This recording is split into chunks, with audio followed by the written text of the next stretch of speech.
Yudi Pardita, salah satu dosen di Universitas Warmadewa, Fakultas Ekonomi dan Bisnis. Nah, jadi pada kesempatan hari ini saya akan berbagi terkait tentang proses pembelajaran. Nah, mata kuliah yang saya gunakan adalah di sini sebagai metodologi penelitian. Bahan kajian yang dibahas pada saat ini adalah teknik analisis data. Nah, pada kesempatan hari ini saya akan berbagi terkait tentang subcapaian pembelajaran mata kuliah dan rancangan pembelajaran yang saya gunakan. Nah, subcapaian pembelajaran mata kuliah untuk teknik analisis data adalah mahasiswa mampu memahami jenis-jenis teknik analisis data dan mengumpulkan informasi untuk memilih serta menerapkan teknik analisis data yang sesuai dengan jenis penelitian yang akan digunakan. Nah, rancangan pembelajaran yang digunakan adalah text-based learning, jadi mahasiswa diberikan tugas sebelumnya, kemudian untuk menyampaikan tugasnya dan diskusi untuk penyempurnaan dari apa yang sudah dibuat. Nah, yang pertama adalah terkait tentang pengenalan konsep analisis. Nah, di sini saya sebagai dosen akan memperkenalkan terhadap bagaimana itu teknik analisis data, kemudian memaparkan tujuan pembelajaran. Setelah itu, pemaparan terkait mengenai beberapa jenis teknik analisis data tentunya yang digunakan dalam bidang penelitian sesuai dengan minat mereka. Nah, tugas individu yang sudah diberikan, jadi mahasiswa itu adalah diberikan tugas terkait tentang mencari contoh dalam penelitian sesuai bidang minat. Jadi artikel sebelumnya yang sudah terpublikasi mereka gunakan sebagai acuan untuk nantinya digunakan sebagai dalam proposal penelitian. Nah, setelah itu mahasiswa saya harapkan dapat mempresentasikan hasil pencarian terhadap pemilihan teknik analisis data yang mereka gunakan. Nah, disinilah nanti akan ada diskusi di kelas, presentasi, kemudian bagaimana mahasiswa mengemukakan pendapat, kemudian mempertahankan apa yang mereka cari, alasan mengapa mereka menggunakan teknik analisis data tersebut. Dan terakhir adalah bagaimana kita mengevaluasi, jadi refleksi terkait tentang proses pembelajaran. Jadi mahasiswa merefleksikan pengalaman mereka saat mencari, kemudian evaluasi bersama tentang pemahaman dan penerapan dari konsep teknik analisis data ini. Baik, jadi pada pertemuan hari ini saya akan membahas terkait tentang teknik analisis data ya, sebelum kita akan berdiskusi mengenai tugas yang saya berikan, kemudian presentasi juga dari kelompok 10. Nah, sebelumnya sebenarnya untuk model pembelajaran dari tugas itu adalah model pembelajaran namanya text-based learning ya. Jadi pembelajaran berbasis tugas, karena dalam metodologi penelitian juga ada beberapa model pembelajaran yang bisa kita terapkan.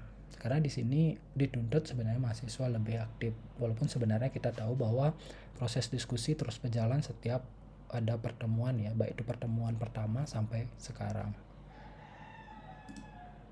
Nah, sebelumnya saya akan membagikan terkait tentang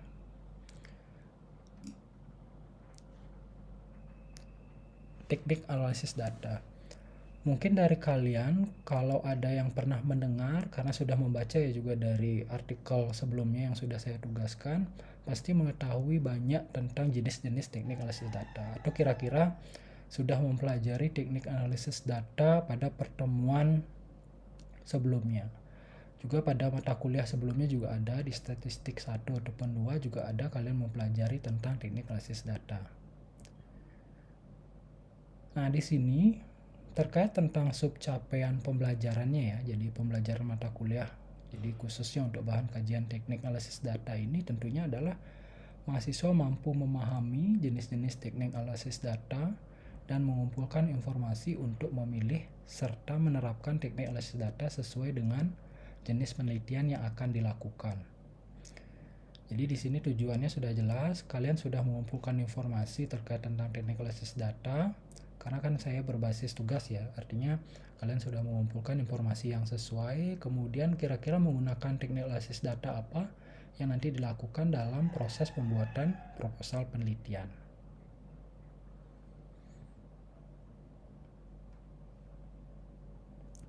Nah, kemudian apa itu teknik analisis data?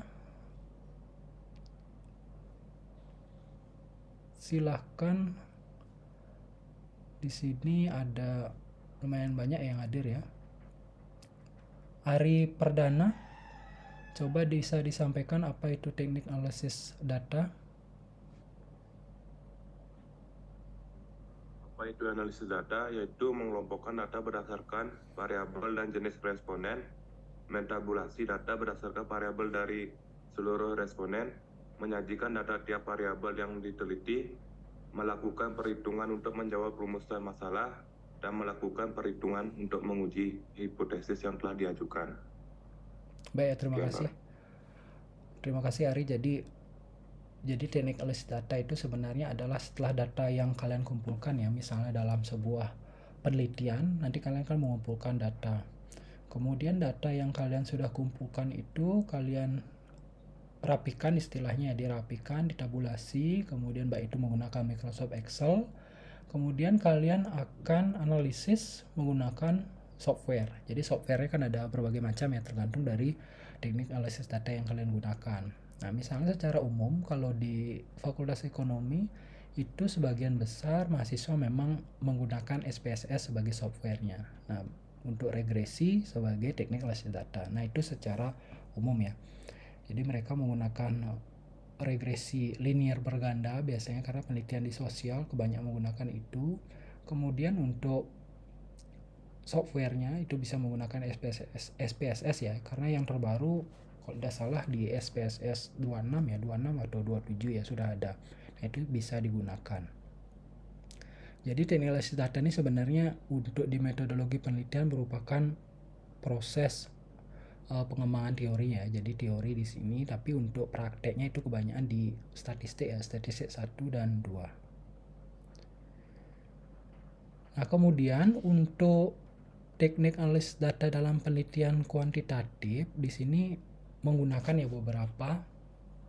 Jadi untuk kuantitatif itu sendiri ada untuk statistik deskriptif, kemudian inferensial. Nah, itu jenisnya ya. Jadi untuk inferensial itu juga ada yang namanya statistik parametris dan statistik non parametris. Nah, kalau misalnya kalian sebagai mahasiswa itu dari berbagai yang saya baca ya di tugas kalian itu sebagian besar pasti menggunakan SPSS sebagai alat analisis dan regresi.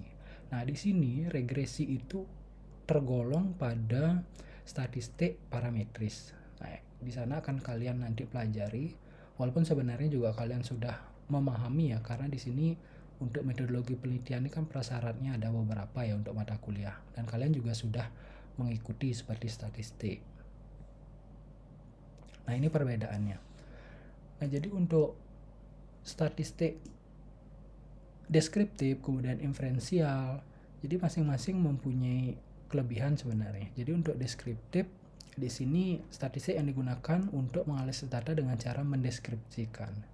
Walaupun jarang ya sebenarnya kalau kita di ekonomi menggunakan ini sebagai alat analisis utama, teknik analisis data utama, tapi untuk deskriptif ini sebagai penunjang. Misalnya dalam penggambaran bagaimana mahasiswa itu menjelaskan tentang, misalnya kalau kalian meneliti tentang kinerja pegawai misalnya. Nah, dari pegawai ini kan ada yang namanya gendernya, laki, perempuan, kemudian tingkat pendidikannya. Nah, di sana kalian bisa menggambarkan bagaimana data terkait tentang deskripsinya. Misalnya laki-laki ternyata lebih banyak persentasenya bekerja di perusahaan tersebut. Nah, itulah gunanya untuk statistik deskriptif ini. Kemudian kalau yang inferensial di sini, tentunya untuk inferensial di sini adanya juga disebut dengan statistik probabilitas ya. Jadi persentase, misalnya kalian menggunakan teknik analisis data dengan regresi linear berganda. Nah, nanti juga ada misalnya tingkat keyakinannya berapa persen. Kalau misalnya di mahasiswa bisa menggunakan tingkat keyakinan 95% misalnya. Nah, di sini teknik analisis data ini adalah digunakan untuk menganalisis data sampel yang hasilnya ya diberlakukan untuk populasi. Jadi kalian tentunya kalau sudah misalnya sudah ada populasi, kemudian sampelnya tahu berapa, nah ini bisa digunakan dengan jelas ya. Jadi populasinya jelas.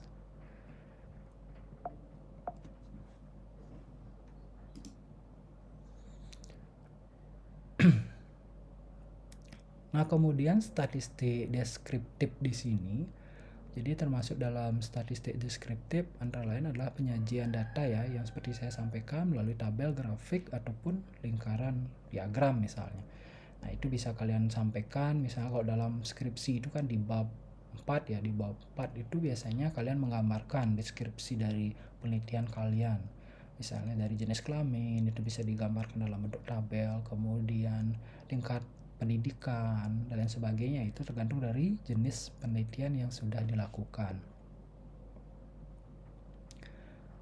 Nah, kalau inferensial di sini yang paling sering digunakan ya, statistik inferensialnya yang paling utama yang digunakan di sini memang pada dasarnya adalah teknik analisis data yang digunakan oleh mahasiswa itu berdasarkan kebenaran, itu bersifat peluang, probability biasanya. Jadi suatu kesimpulan data sampel yang akan diberlakukan, jadi untuk populasi itu mempunyai peluang kesalahan dan kebenaran. Jadi ada namanya tingkat kepercayaan. Jadi kalau misalnya kalian sudah membaca dalam penelitian sebelumnya, kira-kira tingkat kepercayaan yang digunakan berapa persen?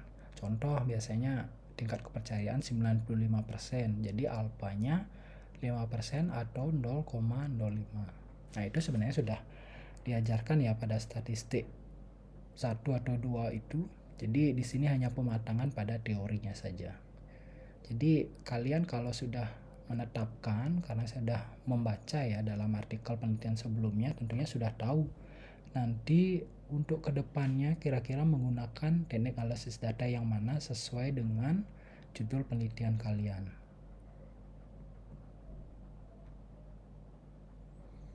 Nah kemudian untuk statistik parametrisnya, jadi dan non parametris di sini secara umum ya. Jadi statistik inferensial terdapat statistik parametris dan non parametris, itu perbedaannya. Jadi kalau di inferensial ada namanya statistik parametris dan non parametris. Jadi di sini statistik parametris itu contohnya adalah regresi. Nah kemudian data yang digunakan ya, data kuesioner misalnya. Nah itu biasanya menggunakan data rasio, kemudian interval bisa digunakannya. Kemudian kalau di non parametris itu biasanya jenis data ya. Sebelumnya kalian mempelajari jenis data. Jadi non parametris, jadi statistik non parametris itu biasanya teknik analisis datanya menggunakan data, kalau dia ya misalnya data kuesioner itu bisa data nominal, ordinal, itu bisa digunakan dalam statistik non parametris. Nah, untuk teknik analisis datanya ada banyak ya. Jadi misalnya untuk non parametrisnya ada namanya uji McNemer, kemudian uji beda ya. Nah, itu biasanya adalah statistik non parametris. Tapi kalau mencangkup tentang hubungan atau asosiatif, jadi contoh mencari hubungan antara kinerja dan prestasi misalnya. Nah, di sana kalian bisa menggunakan statistik parametris dengan teknik analisis data regresi. Nah, jadi kalau misalnya variabelnya ada banyak ya, contoh 3 variabel bebas, 1 variabel terikat, itu adalah regresi linier berganda. Nah, kalau misalnya hanya 1 variabel bebas dan 1 variabel terikat ya, walaupun sebenarnya jarang mahasiswa menggunakan itu dalam skripsi ya, biasanya pasti disuruh untuk variabel yang berganda ya, linier berganda. Sehingga regresi itulah yang digunakan sebagai teknik analisis datanya. Nah, kemudian untuk di kelebihan dan kekurangannya sebenarnya. Jadi untuk teknik analisis data dengan regresi di sini kan harus ada uji asumsinya ya. Jadi untuk regresi terutama misalnya ada uji asumsi klasik, jadi apakah dia berdistribusi normal, apakah ada multikolinialitasnya ataupun ada heteroskedastisitasnya ya. Jadi itulah uji asumsi klasik biasanya yang diperlihatkan dalam teknik analisis data tersebut. Jadi saya lihat juga dalam tugas kalian ada beberapa yang menyampaikan bahwa untuk alat analisisnya itu ada berbagai macam ya. Jadi ada yang menggunakan alat analisisnya adalah softwarenya ya, SAMPLS dengan SmartPLS, kemudian ada yang menggunakan juga SPSS. Nah itu dari contoh penelitian yang sudah dilaksanakan.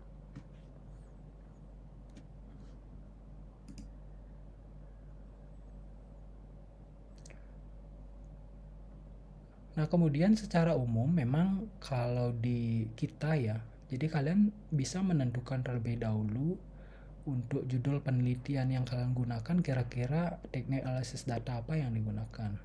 Baik itu statistiknya parametris atau non parametris. Jadi kita tidak bisa berpatok pada alat analisis ya, artinya sesuaikan saja. Kalau memang dari tujuan penelitian kalian hanya mencari beda, nah itu bisa menggunakan statistik non parametris, tidak harus menggunakan asosiatif. Tapi kalau kalian mencari hubungan misalnya antara satu variabel dengan variabel yang lain, itu bisalah kalian menggunakan statistik parametris. Jadi itulah bedanya. Jadi kita tidak bisa berpatokan pada saya harus, karena saya mahasiswa S1, saya harus menggunakan teknik analisis data yang parametris misalnya seperti itu, harus menggunakan regresi misalnya. Jadi tergantung dari jenis penelitian ya. Jadi kita tidak dibebani untuk menggunakan statistik yang mana. Jadi harus tergantung dari judul penelitiannya apa, tujuan pembelajaran ataupun tujuan penelitian yang kalian gunakan seperti apa. Jadi sesuaikan dengan tujuannya. Nah, itu biasanya kalau terkait tentang jenis teknik analisis data. Nah, ini juga yang tadi saya sampaikan, bahwa penggunaannya juga tergantung dari jenis data ya. Jadi kuesionernya biasanya kan beragam ya, pasti ada namanya data yang bersifat nominal, kemudian ordinal, terus ada interval dan rasio. Nah, itu biasanya tergantung juga dari mana yang akan kalian analisis. Tapi sebagian besar pasti menggunakan yang regresi, kemudian yang parametris. Nah, jadi parametris ini kan ada beberapa ya, biasanya menggunakan regresi. Kemudian dalam regresi itu juga pasti ada yang namanya uji signifikansi secara serempak ataupun uji F, kemudian uji parsial ataupun uji T ya, masing-masing dari variabel tersebut. Nah, itu ya terkait tentang beberapa penyampaian awal ya. Jadi terkait tentang teknik analisis data, tentunya kalian karena sudah membaca ya dari tugas yang sudah dibuat itu, paling tidak kalian sudah memahami dari beberapa teknik analisis data yang sudah ada, ataupun terkait tentang jenis penelitian yang sudah dilakukan ya. Jadi penelitian yang sebelumnya yang sudah ada. Baik, terima kasih Stefani. Silakan bisa disampaikan dari tugas yang sudah dibuat. Baik, terima kasih atas kesempatannya. Di sini saya akan mempresentasikan tugas individu yang telah saya buat. Yang pertama, di sini saya sudah mencantumkan 3 jurnal dari penelitian terdahulu, yaitu yang pertama ada pengaruh pemasaran digital dan kualitas produk terhadap keputusan pembelian konsumen. Dengan teknik analisis yang digunakan ialah ada uji validitas, uji reliabilitas, dan uji hipotesis dengan alat analisis yang digunakan yaitu SPSS. Yang kedua, judulnya pengaruh digital marketing, quality product, dan brand image terhadap keputusan pembelian roti Holland Bakery di Batu Bulan dengan teknik analisis yang digunakan yaitu uji validitas, uji reliabilitas, analisis regresi linear berganda, uji asumsi klasik, dan alat analisis yang digunakan yaitu SPSS.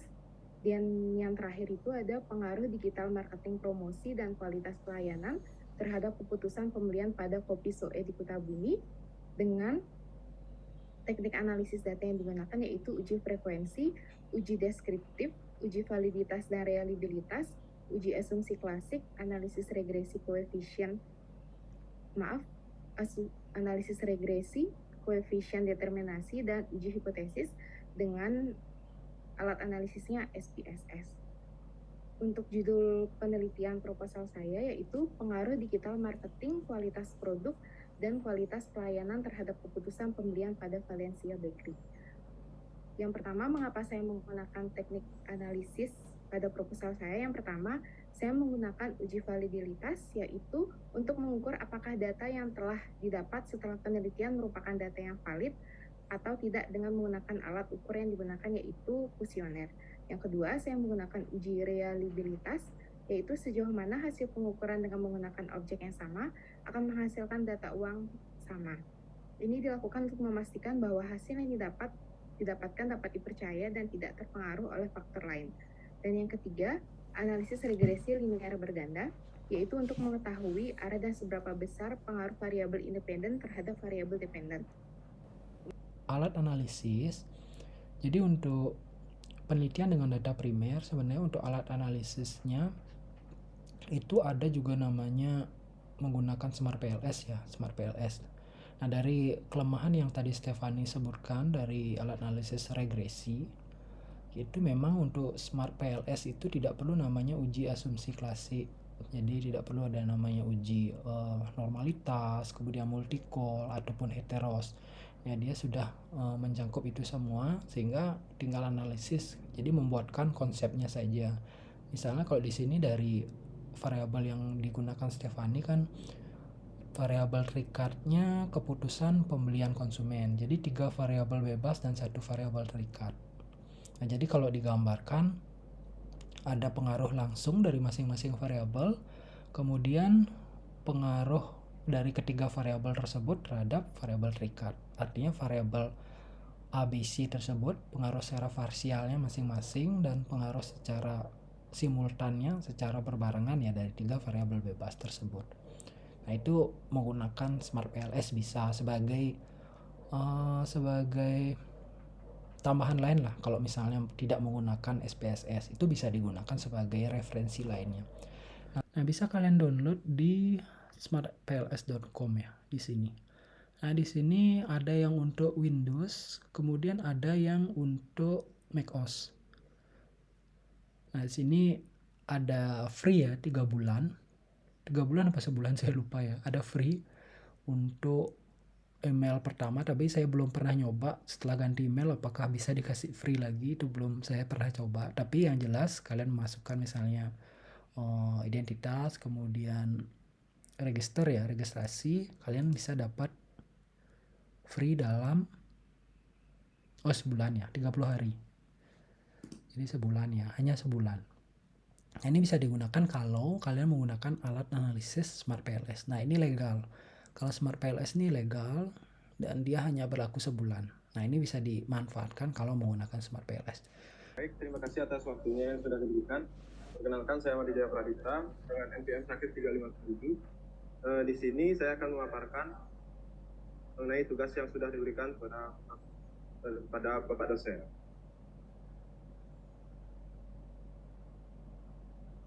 Di sini saya sudah memilih 3 jurnal terdahulu, yaitu yang pertama, jurnal dari Sofiana Syam tahun 2020 dengan judul artikel Pengaruh Efektivitas dan Efisiensi Kerja terhadap Kinerja Pegawai pada Kantor Kecamatan Banggai Timur. Di artikel yang pertama ini saya menggunakan saya mendapatkan teknik analisis data, yaitu analisa regresi linear berganda, uji T dan uji F. Sedangkan alat analisis yang digunakan yaitu SPSS, Statistical Physics of the Social Science. Baik, selanjutnya yaitu ada proses analisis data. Yang pertama ada data kualitatif, data bermuatan kualitatif, disebut juga dengan data lunak. Data semacam ini diperoleh melalui penelitian yang menggunakan pendekatan kualitatif atau penilaian kualitatif. Keberadaan data bermuatan kualitatif merupakan catatan lapangan yang berupa catatan atau rekaman kata-kata, kalimat, atau paragraf yang diperoleh dari wawancara menggunakan pertanyaan terbuka, observasi partisipatoris, atau pemaknaan penelitian terhadap dokumen atau peninggalan. Kedua, ada data bermuatan kuantitatif, yaitu data bermuatan kuantitatif adalah angka-angka atau kuantitas, baik diperoleh dari jumlah suatu penggabungan ataupun pengukuran. Data bermuatan kuantitatif yang diperoleh dari jumlah suatu penggabungan selalu menggunakan bilangan cacah. Contohnya, data seperti ini adalah angka-angka hasil sensus, angka-angka hasil tabulasi terhadap jawaban terhadap angket atau wawancara terstruktur. Baik, selanjutnya akan dijelaskan oleh rekan saya.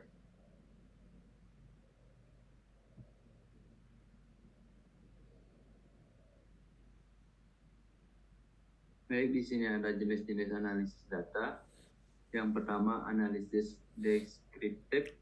Analisis deskriptif adalah jenis pengelolaan data yang ditunjukkan untuk mengetahui kondisi lapangan, pasar, dan konsumen saat ini.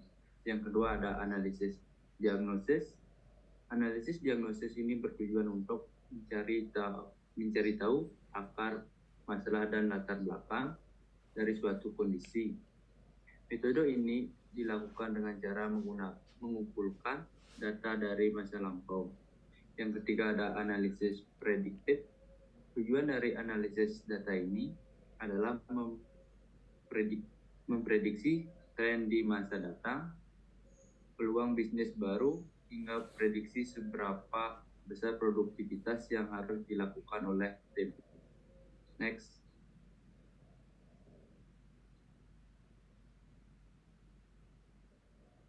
Yang keempat ada analisis preskriptif.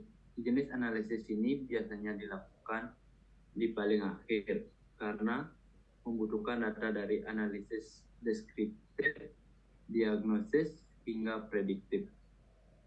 Yang terakhir ada analisis eksplorasi. Analisis eksplorasi bertujuan untuk mencari hubungan antara variabel data yang mungkin belum diketahui. Jenis analisis ini memungkinkan mencari hubungan baru dari setiap variabel untuk membentuk hipotesis demi teks yang akan dilakukan di fase selanjutnya. Selanjutnya akan dijelaskan oleh rekan saya. Langkah-langkah teknik analisis data. Scoring. Scoring adalah pemberian nilai pada setiap jawaban yang dikumpulkan peneliti dari instrumen yang telah disebarkan. 2. Tabulasi. Tabulasi merupakan sebuah analisis data yang membandingkan dua kelompok, maka data ditempatkan dalam kolom yang berbeda. 3. Mendeskripsikan data. Mendeskripsikan data adalah menggambarkan data yang ada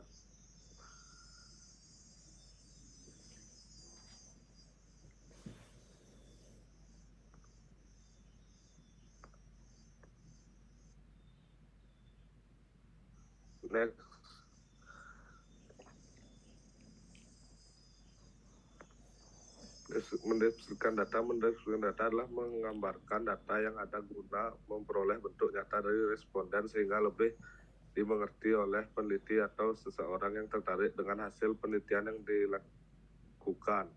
4. Melakukan uji statistika. Uji statistika atau analisis inferensial merupakan pengolahan data yang diperoleh dengan menggunakan rumus-rumus atau aturan-aturan yang berlaku sesuai dengan pendekatan penelitian atau desain yang diambil.